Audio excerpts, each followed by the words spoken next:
الحمد لله رب العالمين، والصلاة والسلام على أشرف الأنبياء والمرسلين نبينا محمد وعلى آله وأصحابه أجمعين، وبعد. قال الله تعالى في القرآن الكريم: أعوذ بالله من الشيطان الرجيم، ادع إلى سبيل ربك بالحكمة والموعظة الحسنة وجادلهم بالتي هي أحسن. وقال النبي صلى الله عليه وسلم: لا تزال طائفة من أمتي ظاهرين على الحق. عزیز طلبہ، ہم اور آپ اس بات سے بخوبی واقف ہیں، آگاہ ہیں کہ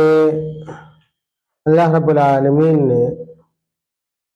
جو ہمارے اوپر ذمہ داریاں عائد کی ہیں،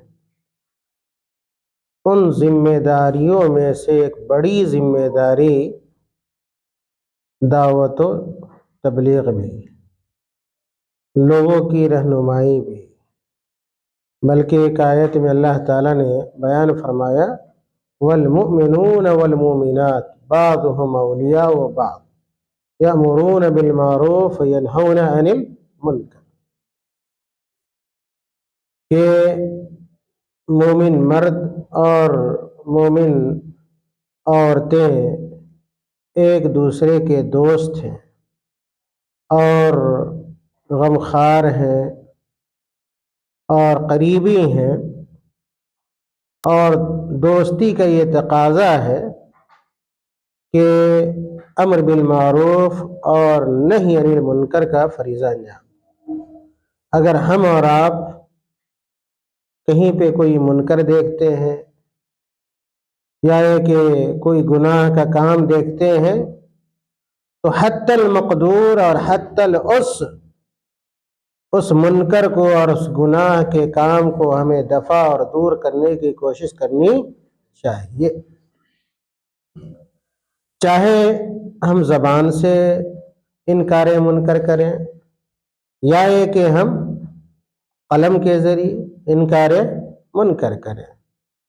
اور اسی بات کو اللہ تعالیٰ نے اس آیت کے اندر بھی بیان فرمایا، جو آیت میں نے پڑھی ہے: ادع الی سبیل ربک بالحکمت والموعظۃ الحسنہ۔ اللہ تعالیٰ نے ہمیں حکم دیا ہے کہ ہم اللہ رب العالمین کی طرف لوگوں کو بلائیں، لوگوں کو دعوت دیں حکمت کے ساتھ۔ جو داعی ہوتا ہے کبھی حکمت کے دامن کو نہیں چھوڑتا ہے۔ بالحکمت والموعظۃ الحسنہ، اور اس کی جو گفتگو ہوتی ہے وہ بہترین گفتگو ہوتی ہے، خیر خواہی پر منحصر اس کی گفتگو ہوتی ہے۔ اور ساتھ ہی ساتھ اگر کہیں ایسی جگہ دعوت دے رہے ہیں جہاں دلائل اور براہین کی ضرورت ہے تو آپ کو دلائل اور براہین بھی پیش کرنے چاہیے۔ اسی لیے اللہ تعالیٰ کا وَجَادِلْهُمْ بِالَّتِي هِيَ أَحْسَنُ، کہ جدال جو کر رہا ہے، اگر کوئی مختلفی مسئلہ ہے، چاہے وہ کوئی فقہی مسئلہ ہو یا یہ کہ کوئی کسی معاملے سے متعلق مسئلہ ہو، تو ایسے تمام مسائل کو ہم حل کریں گے کتاب و سنت کی روشنی۔ اور ہمارے علماء نے ماضی میں صحیح کیا۔ اللہ کے نبی صلی اللہ علیہ وسلم نے ہمیشہ جو دعوت دی، آپ صلی اللہ علیہ وسلم نے قرآن کے ذریعے دعوت دی،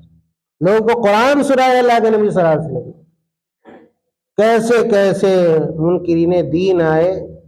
ملحدین آئے، اللہ کے نبی صلی اللہ علیہ وسلم نے سب کے سامنے قرآن پیش کیا، قرآن کی دعوت اللہ کے نبی صلی اللہ علیہ وسلم نے پیش کی۔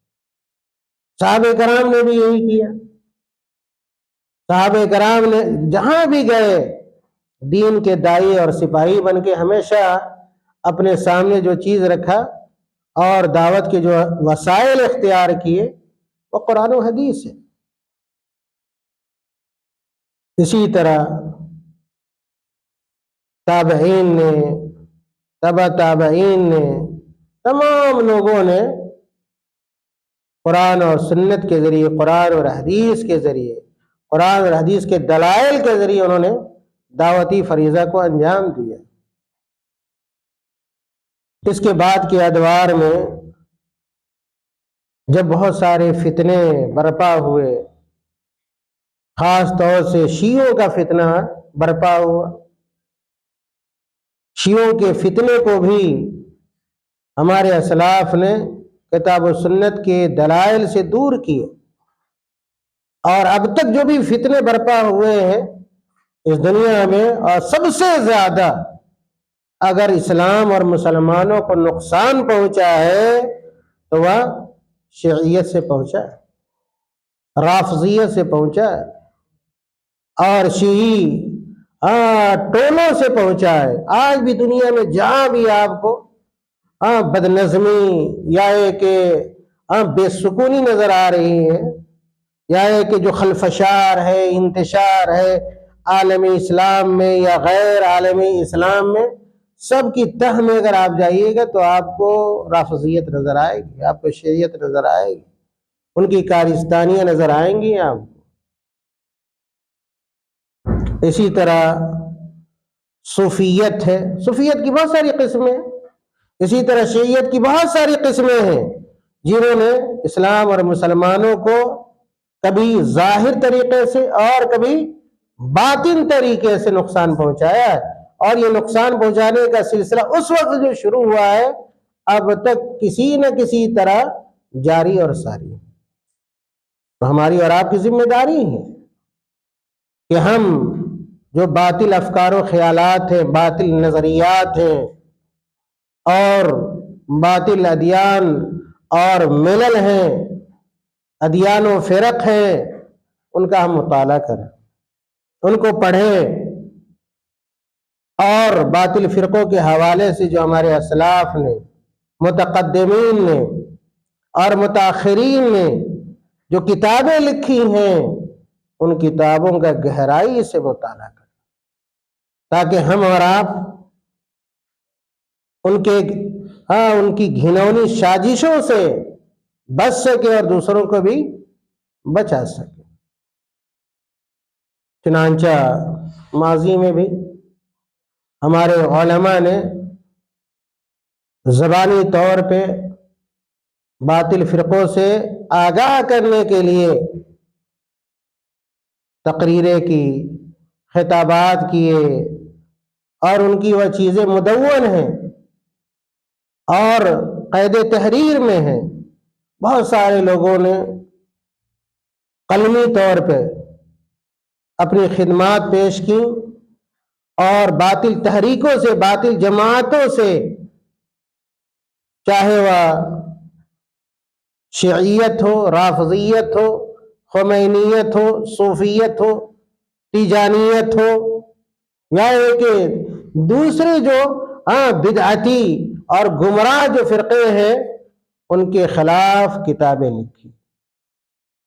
سینکڑوں کی تعداد میں، ہزاروں کی تعداد میں آپ کو کتابیں مل جائیں گی، قدیم زمانے سے لے کر جدید زمانے تک لائبریریاں بھری ہوئی ان کتابوں سے۔ ضرورت اس بات کی ہے کہ ہم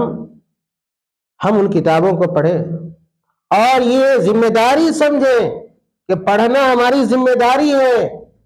تاکہ ہم اپنے آپ کو بھی بچا سکیں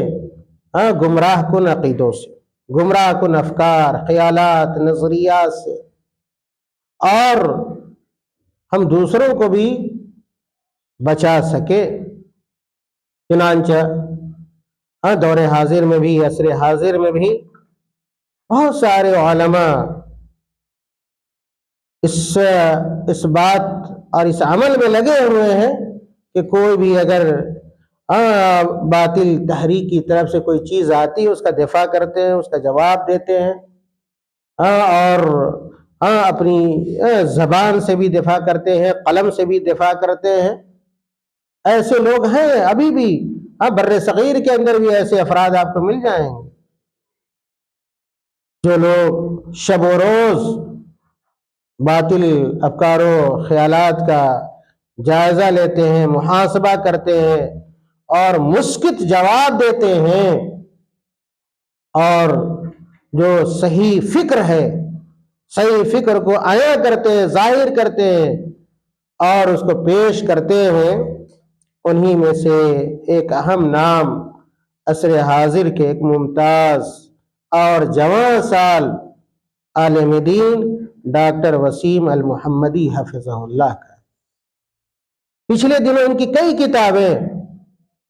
باطل افکار و خیالات کی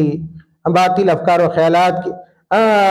باطل افکار و خیالات کی آپ کہیں کہ سرکوبی سے متعلق ان کی تحریریں آئیں، کئی کتابیں منظر عام پر آئیں جن کو اہل علم نے